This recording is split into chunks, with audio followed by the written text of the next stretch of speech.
Your adopted daughter doesn't really need a college fund, my mother-in-law Margaret said casually, right in the middle of family dinner, like she was commenting on the weather. I've transferred it to Tommy's account. He's my real grandchild after all. I froze, fork halfway to my mouth. Across the table, my 15-year-old daughter Lily's face fell.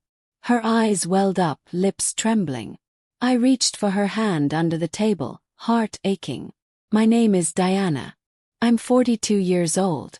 And that night, I watched my own family draw a cruel line between blood and love. What do you mean you transferred it? I asked, keeping my voice calm despite the fury building inside me. That account was in Lily's name. Margaret shrugged and dabbed at her lips with a napkin, looking smug. As the primary account holder, I had the authority. And Tommy's showing promise in baseball. If he doesn't get a full scholarship, he'll still need help with tuition.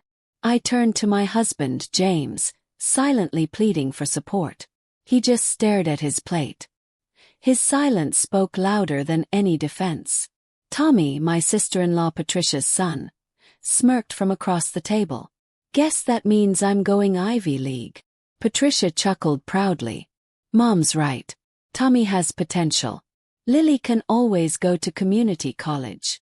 Lily stood abruptly, mumbling an excuse as she left the table, but not before I saw the tears streaming down her cheeks. She had been part of our family since she was a baby, our miracle after years of infertility. But Margaret and Patricia never truly accepted her. And now they didn't even pretend. I took a deep breath. That money, I said coldly, included Lily's inheritance from my parents. It was always meant for her. Oh please, Margaret scoffed. Your parents weren't her real grandparents. Blood is thicker than water, Diana. Tommy is my actual grandson. She had no idea what she'd just triggered. What Margaret didn't know was that I'd seen this coming years ago.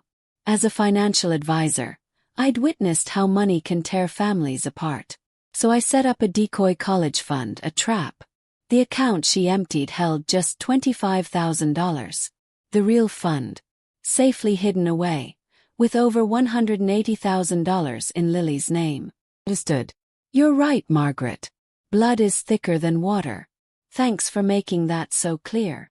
That night, I packed an overnight bag for Lily, and we left to stay with my best friend Emma. Once Lily was asleep, I got to work, calling my lawyer, my accountant, and a realtor. Margaret may have started this, but I was going to finish it. James tried calling, voicemails swinging between confused and angry. Diana, come home. Mom was just trying to help Tommy. You're overreacting. But I wasn't. I was finally seeing things clearly.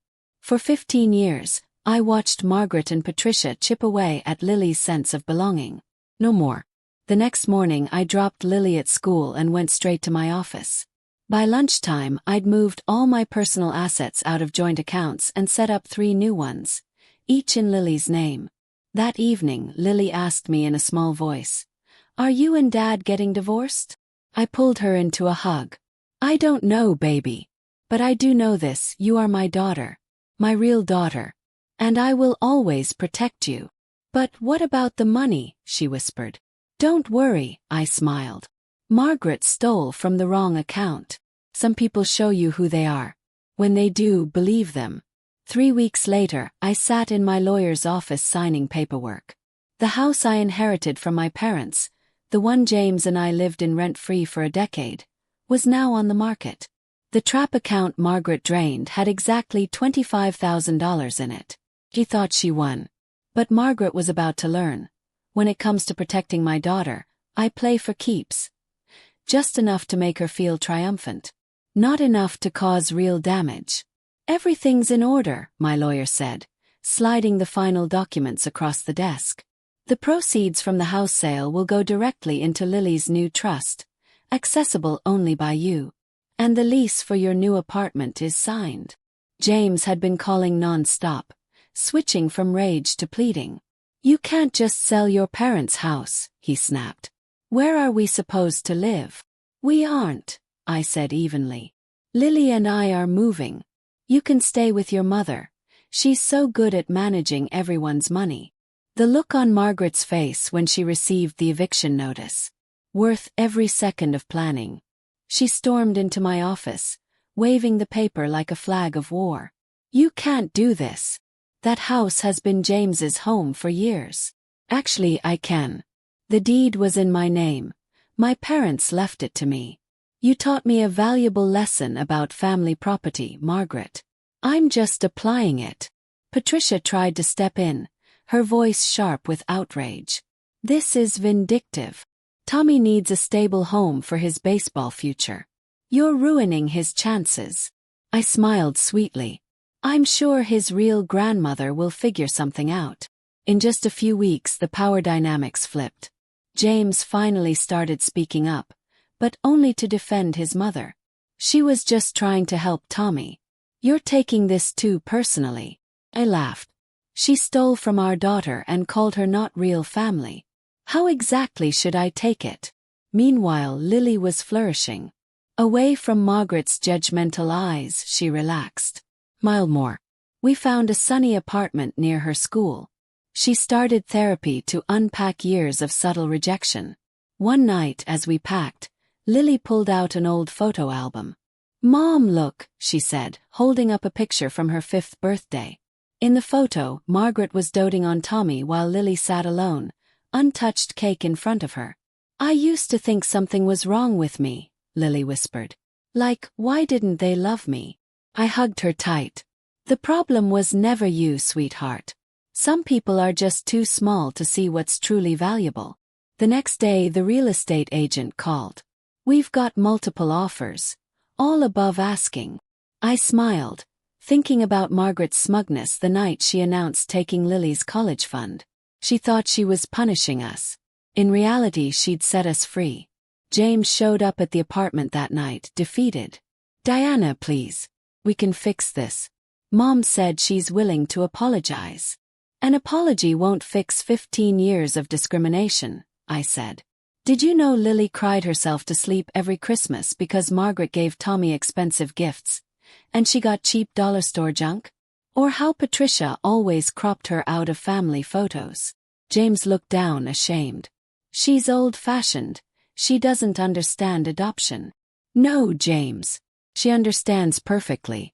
She just chose to be cruel. Later that night, a group text from Margaret. Family meeting tomorrow. Mandatory. We need to discuss this nonsense. I replied with a screenshot of Lily's new trust account, now far larger than what Margaret stole, and wrote, Sorry, we have real plans. The next morning, Patricia called in tears. Mom's having anxiety attacks over losing the house. Please stop this. I raised an eyebrow. Like you stopped her from stealing from my daughter. Funny how consequences feel when they finally land where they should. As I hung up, Lily walked into the room with a smile. Mom, I got an A on my biology test. I kissed her forehead. That's amazing, sweetheart. Never forget. No one gets to decide your worth but you. Watching her beam, I knew. I'd made the right choice. Margaret thought she was putting us in our place. But she showed us the exit. The path to something better. The house would sell. Lily's real college fund would grow. And we'd build a new life. Peaceful, proud, and far from their toxic shadow. Sometimes the best revenge isn't revenge at all. It's freedom. As I helped Lily hang photos in her new room, none with Margaret or Patricia, I smiled. Margaret thought she won when she stole $25,000. She had no idea what that loss would cost her. She had no idea her cruelty would end up costing her everything. 6 months after Margaret's little power play, I sat in my office, signing the last documents. The house had sold for $200,000 above asking, thanks to a bidding war. Every dollar went directly into Lily's trust fund, now worth over $400,000. The irony was delicious. Margaret tried to steal Lily's future, and instead secured it better than Tommy could ever dream of. My phone buzzed, Margaret again. I let it go to voicemail. I already knew what it would say. The family was in chaos, but none of it was my doing. Mom. Lily called from the hallway. Aunt Emma's here. Emma. My best friend and now our neighbor. had become more of a true relative to Lily than Margaret ever had. Over dinner, she leaned in with a smirk. "You won't believe this," she said. "Margaret and Patricia had to move into a tiny rental. Turns out they were counting on staying in your house. And Tommy, no more private coaching. Baseball dreams are fading fast." Smiled. Margaret had unknowingly set everything in motion. She'd lost the house, her status, and now her precious grandson's golden path was crumbling. "And get this," Emma added. "James finally grew a spine. Moved out of his mother's rental. He's even asking about family therapy. Too little. Too late." While James searched for redemption, Lily and I had quietly built a life. She joined the science club, started therapy, and began healing from years of passive cruelty. Her confidence was blooming. Later that evening, Lily was scrolling through her phone. "Mom, look what Tommy posted," she said, showing me a bitter rant accusing us of ruining his life. "Honey," I said gently, "you don't have to follow them anymore." "I know," she smiled. "I just wanted to see if Grandma ever changed." She didn't. The next morning, Margaret made one final attempt. She showed up at my office, looking tired and far less polished than usual. "Diana, please," she said. "Tommy's travel team needs money for nationals. It's his scholarship chance. Can't you help?" I looked her dead in the eye. "Actually, I can't. Every penny went into a sealed trust for my daughter's education. You taught me something important, Margaret. Blood isn't thicker than water. Love is." She left in tears. But I felt nothing. No guilt. No second-guessing. Just peace. That same morning, I'd received an email. Lily had been accepted into an elite summer science program at Stanford. Fully funded, thanks to the money Margaret tried to steal. Later that week, James called.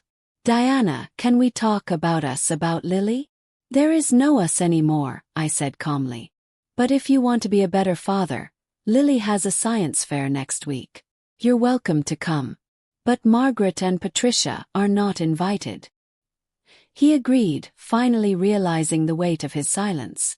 As Lily worked on her project, I got one final message from Patricia. "Mom's selling her jewelry to pay for Tommy's training. Hope you're happy with what you've done to this family." I showed Lily. She looked up from her poster board and said, "They still don't get it, do they?" "No, sweetheart. They really don't. They did this to themselves.